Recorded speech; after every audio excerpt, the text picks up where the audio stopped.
Arigid, actually ako na pinakanamihan ko na gusto ko ipa-install sa inyo, positive mindset. You know what? Ang pagdala sa mga young people towards Jesus through master guides is not easy.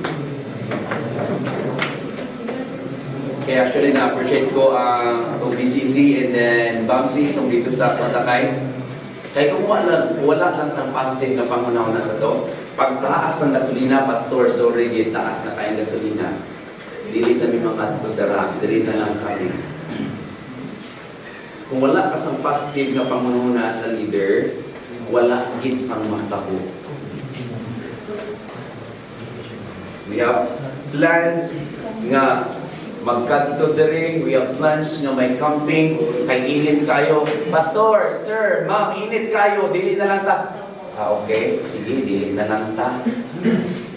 Kinahanglan, may ala kita positive mindset.